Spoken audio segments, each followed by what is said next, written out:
ನಮಗೆ ಯಜುರ್ವೇದದಲ್ಲಿ ಅರುಣ ಪ್ರಶ್ನೆ ಇದೆ. ಅರುಣ ಪ್ರಶ್ನೆಯಲ್ಲಿ ಒಂದು ಮಂತ್ರ ಇದೆ, ಯೋಸೌ ತಪನ್ನುದೇತಿ ಸ ಸರ್ವೇಷಾಂ ಭೂತಾನಾಂ ಪ್ರಾಣಾನಾದಾಯೋದೇತಿ ಅಂತ. ಇದರ ಅರ್ಥ ಏನು? ಯೋಸೌ ತಪನ್ನುದೇತಿ, ತಪನ್ ಅಂತಂದರೆ ಸೂರ್ಯ ಅಂತ ಅರ್ಥ. ಸೂರ್ಯ ಏನು ಮಾಡ್ತಾ ಇದ್ದಾನೆ? ದಿವಸ ಉದಯಿಸ್ತಾ ಇದ್ದಾನೆ, ಅಸ್ತಮಿಸ್ತಾ ಇದ್ದಾನೆ. ದಿವಸ ಉದಯಿಸುವಾಗ ಸೂರ್ಯ ಏನು ಮಾಡ್ತಾ ಇದ್ದಾನೆ ಅಂತಂದರೆ ಸ ಸರ್ವೇಷಾಂ ಭೂತಾನಾಂ ಪ್ರಾಣಾನಾದಾಯ ಉದೇತಿ ಅಂತ ಹೇಳ್ತಾ ಇದೆ. ಅಂದರೆ ಏನರ್ಥ? ಸೂರ್ಯ ನಮ್ಮ ಪ್ರಾಣವನ್ನು, ಅಂದರೆ ನಮ್ಮ ಆಯುಷ್ಯದ ಒಂದು ಭಾಗವನ್ನು ತೆಗೆದುಕೊಂಡು ಉದಯಿಸ್ತಾ ಇದ್ದಾನೆ ಅಂತ ಆ ಒಂದು ಮಂತ್ರದ ಅರ್ಥ. ಸ ಸರ್ವೇಷಾಂ ಭೂತಾನಾಂ ಪ್ರಾಣಾನ್, ಪ್ರಾಣ ಅಂತಂದ್ರೇನು?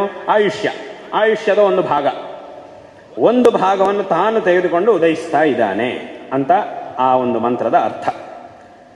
ಇಲ್ಲಿ ನಮಗೊಂದು ಪ್ರಶ್ನೆ ಬರುತ್ತೆ, ಯಾಕೆ ಸೂರ್ಯ ಉದಯಿಸಬೇಕಾದ್ರೆ ನಮ್ಮ ಆಯುಷ್ಯವನ್ನು ಯಾಕೆ ತಗೊಳ್ತಾ ಇದ್ದಾನೆ? ನಮ್ಮ ಆಯುಷ್ಯವನ್ನು ನಮಗೆ ಬಿಟ್ಟು ಅವನು ಉದಯಿಸ್ಬೋದಲ್ವಾ? ನಮ್ಮ ಆಯುಷ್ಯವನ್ನು ಸೂರ್ಯ ಯಾಕೆ ತೆಗೆದುಕೊಳ್ಬೇಕು?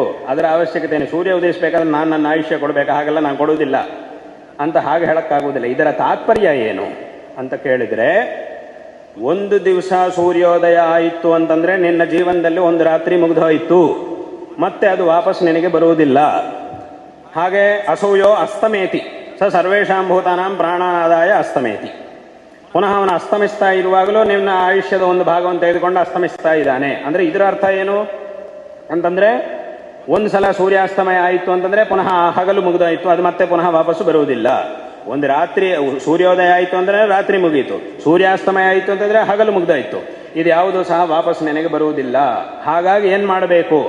ನೀನು ಸಾವಧಾನವಾಗಿ ಈ ಅತ್ಯಂತ ಅಮೂಲ್ಯವಾದಂತಹ ಈ ಸಮಯವನ್ನು ಒಳ್ಳೆ ಕೆಲಸಗಳಿಗಾಗಿ ವಿನಿಯೋಗ ಮಾಡಬೇಕು. ಇದು ತುಂಬ ಅಮೂಲ್ಯವಾದಂತಹ ಸಮಯ. ಇನ್ನು ನನಗೆ ತುಂಬ ದಿವಸಗಳಿದೆ, ತುಂಬ ಆಯುಷ್ಯ ಇದೆ, ನಾನು ಏನು ಬೇಕಾದರೂ ಮಾಡ್ಬೋದು ಅಂತ ಹಾಗೆಲ್ಲ ಯೋಚನೆ ಮಾಡ್ತಾ ಸುಮ್ಮನೆ ಕೂರಬೇಡ.